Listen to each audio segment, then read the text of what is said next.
Hey everyone, 99% of you watching aren't subscribed. Let's change that. Hit that subscribe button, and at 1,000 subscribers, we'll drop special stories just for you. The silence out here wasn't empty. It pressed. Elias Van had learned that the hard way. At first, when he'd taken long-haul routes beyond regulated space, he thought silence would be peaceful, an escape from the noise of humanity, from crowded stations and overlapping voices. But deep space didn't give you peace. It gave you absence. No chatter, no traffic, no reminders that anyone, anywhere, knew you existed. Just the hum of failing systems and the slow drift of your own thoughts turning against you. The Orion's wake groaned as it cut through the dark, its engines running on a careful balance between efficiency and desperation.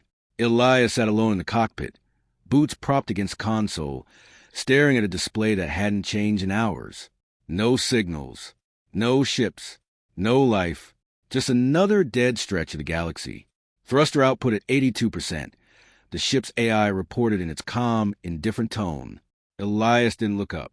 It's been at 82% for the last 6 hours. Correction. 6 hours, 13 minutes. Right. Thrilling.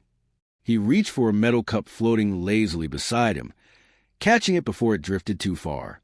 The coffee inside was cold, had been for a while, but he drank it anyway.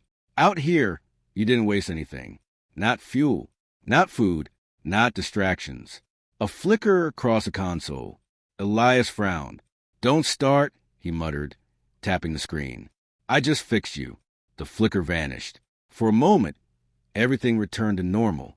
Then, a sharp crackle burst through the speakers. Elias froze. Static, not unusual. The ship's systems were old, and the void wasn't always as quiet as it seemed. Radiation pockets, microbursts, random noise was part of the job. But this wasn't random. The static shifted. Patterned. Structured. Me? Elias straightened slowly. His hand hovered over controls. "Repeat that," he said. The AI responded immediately. No valid transmission detected. Another crackle. Louder this time. "Save me." Elias's pulse spiked. That wasn't interference. That was a voice. Human, or close enough to it. He leaned forward. Fingers fly across the console as he opened the signal analyzer. "Source," he demanded. "Unknown," the AI replied. "Signal origin does not match any registered beacon or communication band." "Of course it doesn't," Elias muttered, "because nothing out here ever did." The signal came again. "Clearer, please." A second voice overlapped the first, then a third, then five distinct tones, weaving together through the static like threads in a broken tapestry. "Save me. Take me with you, please." Elias swallowed. That shouldn't be possible. No ships were scheduled anywhere near this region. No colonies. No stations. Nothing but empty coordinates and dead space. Unless a trap. The thought came fast and cold. Pirates had gotten smarter over the years. Fake distress calls, emotional manipulation, anything to lure in scavengers or lone travelers. And Elias? He was exactly the kind of target they designed something like this for. Alone, under-equipped, easy to isolate. He leaned back in his chair, forcing himself to breathe. "Run a scan," he said. "Wide spectrum. I want everything." The ship complied. Data flooded the screens, radiation levels, debris mapping, gravitational distortions. Nothing. No ships. No wreckage. No hidden signatures. Just empty space. And the signal. "Don't leave us." Elias clenched his jaw. "Amplify it," he ordered. The audio sharpened. Now he could hear them clearly. 5 voices. Not identical, but connected somehow, like they were speaking separately and together at the same time. It made his skin crawl. "Coordinates," he asked. A beat. Then a new set of numbers appeared on the screen. Elias stared at them. They hadn't come from his navigation system. They hadn't been input manually. They had appeared. "Did you just—" "Coordinates received. The AI confirmed. Source, signal transmission." "That's not how that works." Elias snapped. The AI remained silent. Elias leaned closer to the display. The coordinates pointed deeper into the sector, straight into a region marked in every chart as hazardous. A nebula, dense, volatile, unstable. Ships that went and didn't always come out. And if they did, they didn't come out the same. Please? The softest voice yet, barely audible, but it hit harder than the rest. Elias shut his eyes. This was wrong. Everything about it. Unknown signal. Unknown origin. No physical source. Coordinates appearing out of nowhere. Textbook don't go there. He knew that. Any sane pilot would ignore it. Log the anomaly. Mark the region. Move on. That's how you survived. That's how you stayed alive. Another crackle. You heard us. Elias opened his eyes. The cockpit felt smaller suddenly. Quieter, like the ship itself was waiting for his decision. He let out a slow breath. Yeah, he muttered. I heard you. His gaze drifted to the navigation controls, then to the empty expanse beyond the viewport. No ships, no voices, no one. Just him. Always just him. Elias exhaled sharply and reached forward. Plot a course, he said. Destination. Receive coordinates? He hesitated, just for a second. Then, yeah. The engine shifted, adjusting trajectory. Stars outside the viewport slowly began to slide, realigning toward the distant, swirling mass of the nebula. The signal faded slightly, as if reacting. You're coming. Elias leaned back in his seat, staring ahead. Yeah, he said quietly. I am. For the first time in weeks, the silence didn't feel quite so empty. But far ahead, hidden within the storm of cosmic dust and fractured light, something waited. And it had known from the very beginning that he would come. The nebula didn't welcome him. It reacted. The moment the Orion's weight crossed the outer threshold, space itself seemed to twist. Colors bled into each other, violet into crimson, blue into something Elias didn't have a name for. Lightning arced between clouds that weren't clouds, stretching across impossible distances like veins in a living thing. Structural integrity at 91%, the AI reported. Elias tightened his grip on the controls. That's dropping too fast. Environmental conditions exceed standard navigational tolerances. No kidding. Another violent jolt rocked the ship. The hull groaned, a deep metallic strain that vibrated through Elias's bones. He adjusted the thrusters manually. Come on, hold together. The viewport flickered as waves of electromagnetic interference slammed into the ship. For a split second, Elias swore he saw something move in the storm. Something massive, just beyond perception. Then it was gone. Tell me that was just interference, he muttered. No confirmation available. Great. The signal crackled again through the speakers, faint but steady. This way. Elias glanced at the display. The coordinates were still locked in, updating in real time, guiding him through the chaos. Like something was leading him, or pulling him in. He didn't like either option. The storm intensified. Gravity fluctuated violently. His body lifted slightly from the seat before slamming back down as the ship fought to compensate. Artificial gravity failing to stabilize, the AI warned. Just keep it from turning off completely. Another flash of lightning tore across the void. Close this time. Too close. The ship lurched sideways, alarm screaming. Shields collapsing. I know. Elias slammed a sequence into the console, rerouting power from non-essential systems. Lights dimmed instantly, the cockpit falling into a half-shadow lit only by the glow of the instruments. Hold together, he whispered again. Then, as suddenly as it began, the storm stopped. No gradual fade. No transition. One moment, chaos. The next, silence. Perfect, unnatural silence. Elias blinked. The viewport cleared. And there it was. A planet, floating at the heart of a nebula, like it didn't belong. Smooth, pale, almost luminous. No visible continents. No oceans. Just a seamless, glass-like surface reflecting the swirling storm trapped around it. What the hell? Elias breathed. Planetary mass detected.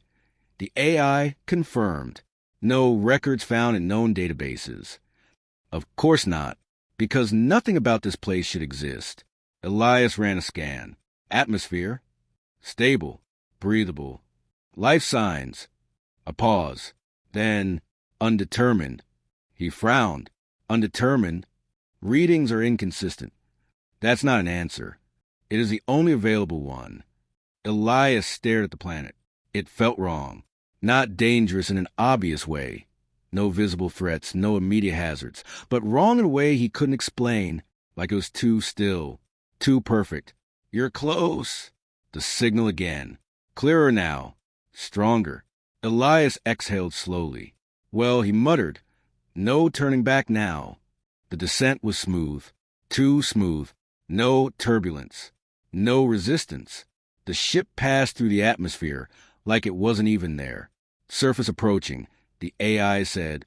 Elias adjusted the landing thrusters, guiding the Orion's wake toward a flat expanse that stretched endlessly in every direction.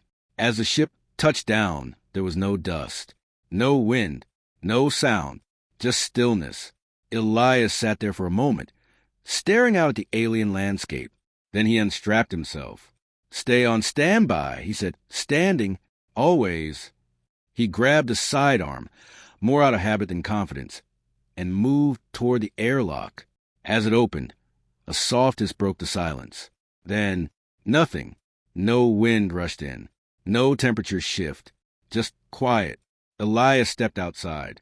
The ground beneath his boots was solid, but smooth like polished stone or glass.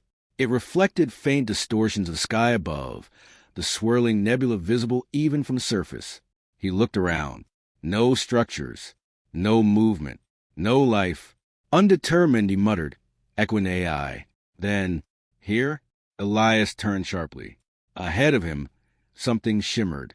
At first, he thought it was a trick of the light. Then the distortion stabilized, and he saw them. 5 figures, standing in a perfect circle. They hadn't been there a second ago. Elias's grip tightened on his weapon, though he didn't raise it. Okay, he said under his breath. That's new. The figures didn't move, didn't react. They simply stood there, waiting. Elias took a cautious step forward, then another. The closer he got, the clearer they became. Humanoid, all 5 of them, but not human, not entirely. The first one stood slightly ahead of the others. Her skin shimmered faintly, like starlight caught beneath the surface. Her eyes, if they could be called that, shifted with subtle colors, never settling on one. She looked at him, not past him, not through him, at him. You came.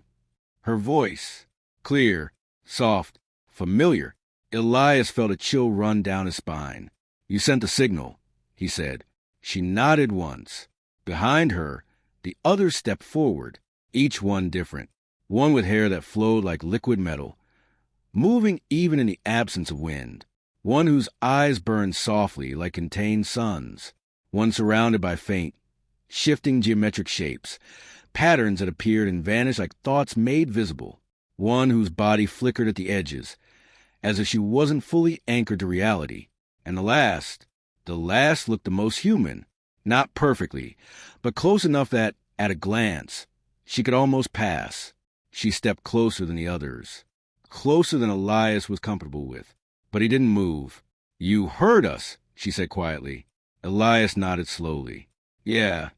A pause. Then she took one more step forward. Please. The word was softer than before, but heavier, more real. Take us with you. Elias stared at her, then at the others. 5 unknown beings, on a planet that shouldn't exist, sending a signal that shouldn't be possible. Everything about this screamed danger, trap, mistake. But they didn't attack, didn't threaten, didn't move beyond that small, careful approach. They just watched him, waited, like everything depended on what he said next. Elias exhaled slowly. Start talking, he said, because right now, this doesn't make any sense. The first girl tilted her head slightly. It will. Behind them, the ground gave the faintest tremor. So subtle Elias almost didn't notice. Almost. Something about that made his chest tighten. But the girls didn't react. Or maybe they were used to it. Elias glanced briefly back at his ship, then returned his attention to them. All right, he said. I'm listening.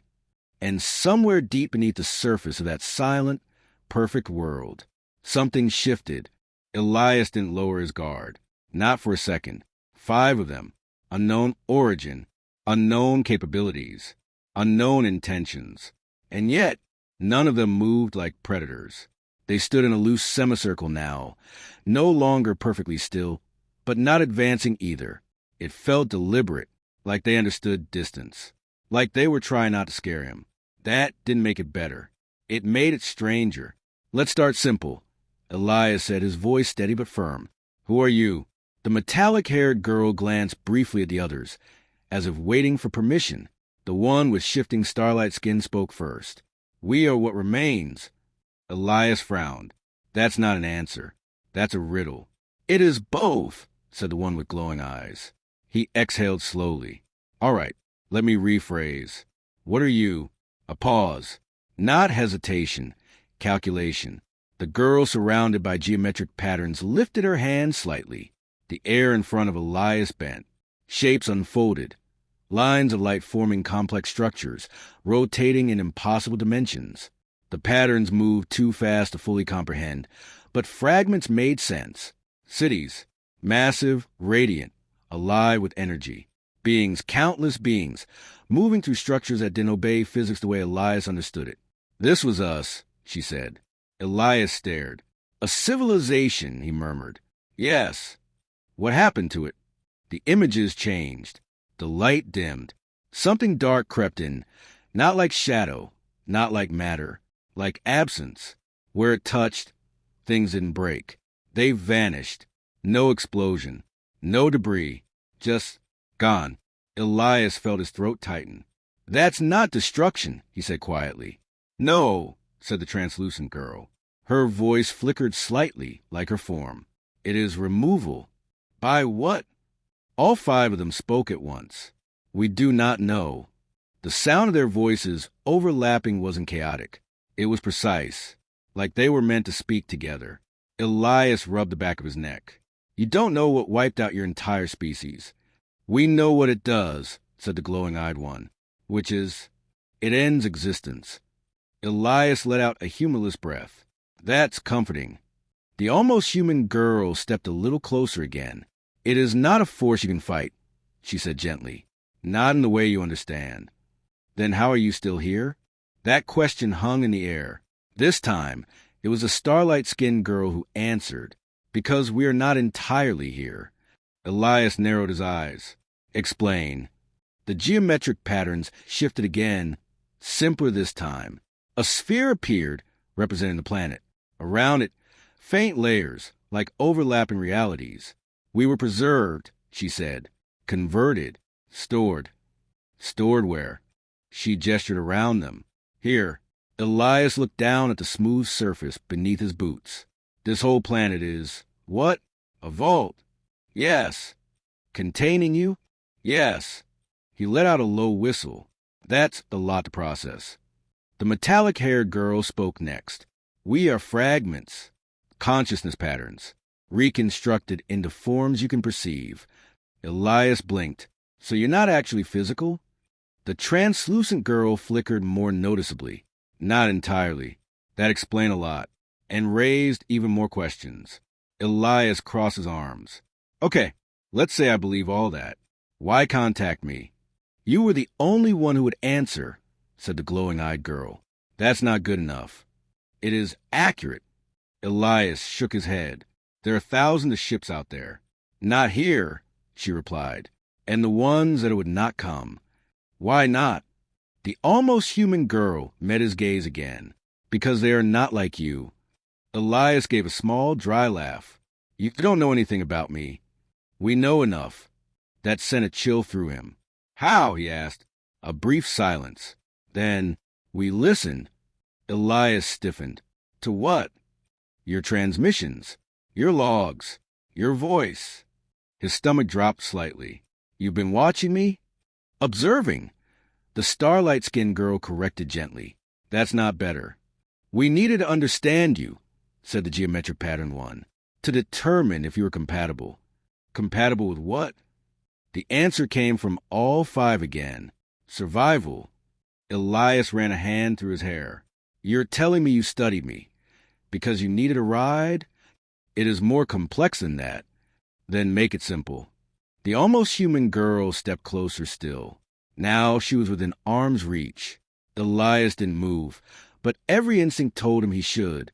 If we leave this place, she said softly, we continue to exist. And if you don't, a tremor ran through the ground. Stronger this time. Cracks, fine, hairline fractures began to spread across the smooth surface beneath them. Light seeped through from below. Wrong light. Too bright. Too empty. The translucent girl's form flickered violently for a second before stabilizing. We end, she whispered. Elias stared at the cracks. Then at them. This place is failing. Yes, said the metallic-haired girl. Why?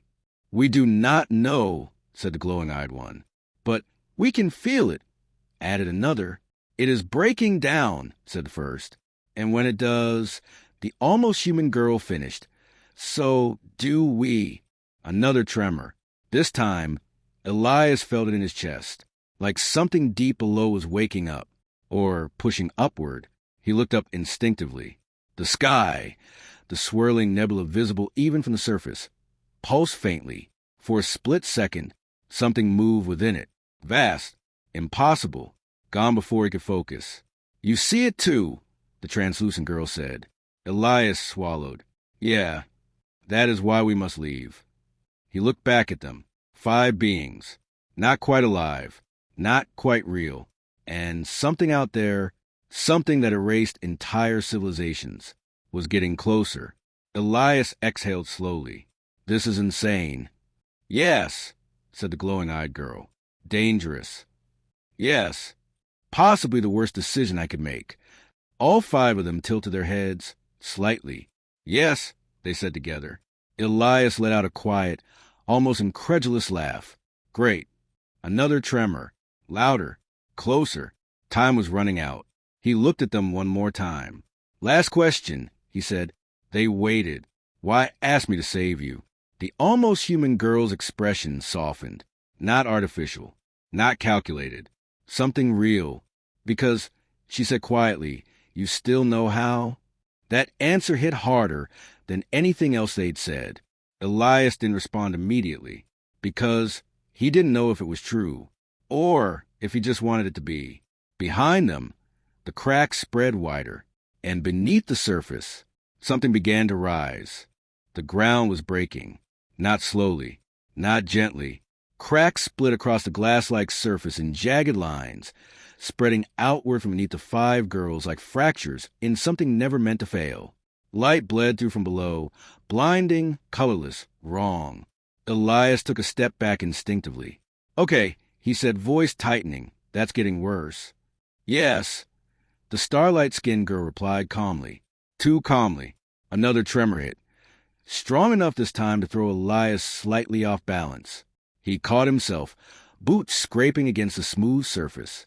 How much time do we have? He asked. The translucent girl flickered again, her outline breaking apart at the edges. Unknown. That's not helpful. It is honest. Elias exhaled sharply, forcing his thoughts into order. Think. Ship capacity. Minimal. Life support. Strained. Unknown passengers. 5. Unknown biology. Everything. Unknown threat. Worse than everything. He looked at them again. They hadn't moved. Even as the world beneath them fractured, even as the sky above pulsed with something vast and watching, they stayed where they were, waiting for him. Why aren't you running? He snapped. The metallic-haired girl tilted her head slightly. Running where? Elias opened his mouth, then stopped. There was nowhere to go. The entire planet was a prison, and the prison was collapsing. Right, he muttered. Another crack split the ground between them, widening with a sharp, echoing sound. A pulse of that unnatural light surged upward, distorting the air. Elias flinched. All right, he said quickly. Decision time. He turned, looking back toward the Orion's wake. The ship sat exactly where he'd left it, small, worn, and suddenly feeling very inadequate. 5 passengers. No preparation. No answers. and possibly something following them. This was beyond reckless. This was suicide. He knew it. Every rational part of his mind screamed at him to get back on the ship and leave, just leave, punch the engines, get out of the nebula, forget the signal ever happened, survive. That's what mattered. That's what always mattered. Elias clenched his jaw. You don't have to, the almost human girl said quietly behind him. He froze. You can go, she continued. You have already done more than expected. Elias turned back slowly. Her expression wasn't pleading this time. Not desperate, just accepting. Like she already knew what he might choose. And wouldn't blame him for it.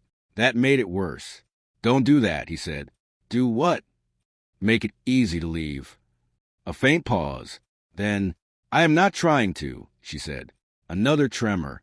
Stronger. The cracks widened further. Chunks of the surface beginning to shift and tilt. One section nearby collapsed entirely, revealing a depth that wasn't just physical.